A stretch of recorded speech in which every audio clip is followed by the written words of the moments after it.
If we go back in history, Napoleon once said very proudly, and it's a quote that stood the test of time, "Give me good mothers and I will give you a great nation." The mothers of Pakistan remain the biggest, by far the biggest, the most untapped and the most pivotal resource that the country continues to ignore. If we go back in history, Napoleon once said very proudly, and it's a quote that stood the test of time, "Give me good mothers and I will give you a great nation."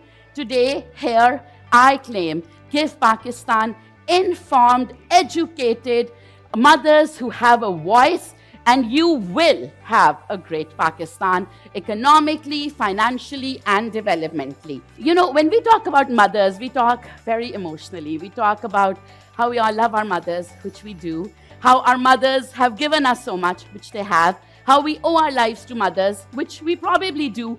But the problem we will solve today is that the financial problems of Pakistan, the economic problems, the disparity between the rich and the poor, the GDP growth, even the brain drain. So 5 of the biggest problems of Pakistan come back to the 40 million Ammis in the country who are untapped. So I'm hoping when you walk out, you would stand by my hypothesis, and together we might be able to get the Ammis what they want, and in return get Pakistan what it wants. So let's start at the very beginning. Women have been penalized since they began working for one reason, being Ammis. This is something I claim to call the motherhood penalty. Got at Columbia, came back as the most highly qualified journalist, got a great job, got 2 promotions, got 2 increments, got a car, sab kuch mila. Then I got pregnant. We're made to feel guilty, so I was like, fine. The second time I got pregnant, they handed me a termination letter and said, okay, goodbye. So my CV, which was probably unmatched, my work, which had led to #1 ratings for every show that I developed, my reputation, which today, to date, remains pristine. I had dared to have 2 babies. I had dared in corporate Pakistan to be a working mother. I had dared to come to the newsroom with a belly. Because I had the guts to do that, I was terminated. And I am one of thousands and millions of mothers who are penalized. Why? Because we dare to become mothers. So my work has won awards. People think I'm brilliant. Why did I dare to become a mother? I dared. Hence, I was out of a job. I come from a medical background, and since most of you here are, what do you think is the single biggest reason that female doctors in Pakistan who are board toppers, who are brilliant, who get top-notch scores in USMLEs, whose success academically and clinically is not to be debated? Why do you not see more of them in hospitals? Why? Because of the motherhood penalty. They dare to believe that they can be pregnant, do ward rounds, stand in surgeries. They can't. I'm sorry. The motherhood penalty means they are either, I know mothers I've spoken to who are given triple the workload once they get pregnant. This is the silent secret of corporate Pakistan. You become a mother, you will be penalized. This is also the silent secret of corporate America. You become a mother, you will be penalized. This is why the gap between mothers and our equivalent amongst men in the West has been recorded to be as high as 86%. In Pakistan, it is not recorded, but my guess, 100%. Because I saw in my own career trajectory that when my career trajectory began flattening out because I had to attend to sick children, attend to vaccinations, and how dare you bring your bachas into the boardroom? No place for that. I'm sorry. You want to be a mother? Out the door. And I saw that the pay gap begins increasing and increasing and increasing. My hypothesis is that to some degree we've solved the gender issue. Now men and the world at large understand that women are a force to be reckoned with. Women make good workers. More women are good employees. So as long as you're unmarried, or as long as you're married but have no plans of having children, you're still okay. The minute you become pregnant is when the motherhood penalty begins, and the gender wage gap keeps increasing and increasing and increasing. Hence, this is why you see so many women not rising to the top in Pakistan. This motherhood penalty is the biggest reason that today in Pakistan, you don't see the numbers of women that you should see at senior management. You don't see the number of women you should see in executive positions. You don't see the number of women that you should see at boards. And you know who's suffering? Who's suffering? You. Because HR survey after HR survey after HR survey has shown that women are diligent workers. Mothers don't waste time in tea breaks and lunch breaks and coffee breaks and smoke breaks. They sit, they work with diligence. HR surveys have shown women are responsible to the letter T. Women are loyal. When you become an Ammi, you tend to not want to switch your jobs too often. You like the comfort level it gives you. So you are losing what is the ideal candidate because you have decided to penalize her for being an Ammi. So the loss is yours, not ours. So agar 2 kids ke baad I was penalized, 5 kids ke baad I was unhireable. Like, there's no way anybody would touch a woman with 5 young kids, regardless of her CV. What choice did I have? The choice that a lot of Ammis have. Ammipreneurship. Become your own boss. Become an entrepreneur. Set your own terms. Set your own office. It sounds idyllic, doesn't it? इससे बेहतर क्या हो सकता है? You're the boss. You decide your times. You decide when you want to come to office, what you want to do. Perfect solution. Udhar bhi, we have the massive motherhood penalty.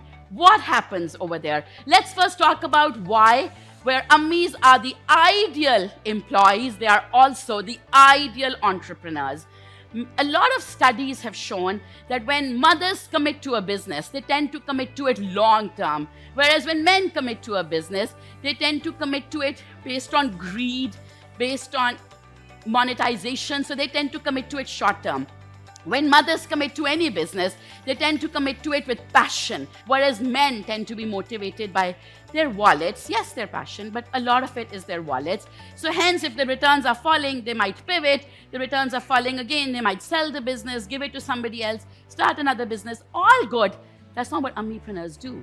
They do what the book of entrepreneurship says. Stick to it for 7 years. They do it because they have this janoon. They are doing it for a cause, a reason, not just the wallet. Also, when you compare Ammipreneurs to malepreneurs, Ammipreneurs tend to take less risks. They don't want to spend billions of dollars burning it up to get more app downloads. They tend to not do that. They're risk averse. They're slightly more tight-fisted, which is why businesses led by Ammis tend to fail less. Go Natural was set up by, again, 2 moms who needed organic products and found them. So on one side, you have the classic book picture, fantastic entrepreneurs. These Ammis are solving problems. These Ammis are passionate. These Ammis don't give up. These Ammis go the long way. These Ammis ask for so little. These Ammis don't take risks. Brilliant. Again, I feel I'm a great example. ScaryAmmi won almost every startup competition in Pakistan. We've been winning every startup cup jo hai. We've gone to Dubai to represent Pakistan. Our business in COVID, in inflation, has grown month on month on month. We've crossed $1 million in revenue. The motherhood penalty exists in the minds of the men, even the men sitting here, I'm sure. I'm probably the only Ammi who was called to speak today because, or no, I'm not. But I'm generally the only Ammi called to speak at any place because, you know, Ammis don't know much. They're just good for raising kids. What is the government doing? What are they doing? They're investing in who? The Jawans. What programs do they have? The Kamyab Jawan. Let's teach these young people skills. Let's give these young people 10 lakh, 20 lakh, 1 crore. Let's help these young people do hackathons. इनके ऊपर invest करें. तो वो young people वो investment लेके कहाँ जा रहे हैं? मुल्क से बाहर. 900,000 left this year. 600,000 left last year. The numbers are going up. Keep investing in them. What are you producing? Do you know? In most Kamyab Jawan loans, Ammis are ineligible because there is a cutoff age. So most ammis begin businesses जब उनके बच्चे थोड़े बड़े हो जाएं. So in their 40s, too late in the eyes of the government of Pakistan. You're 40, you don't deserve our money. You're 40 and an ammi, you don't deserve training. You're 40 and an ammi, no skills for you.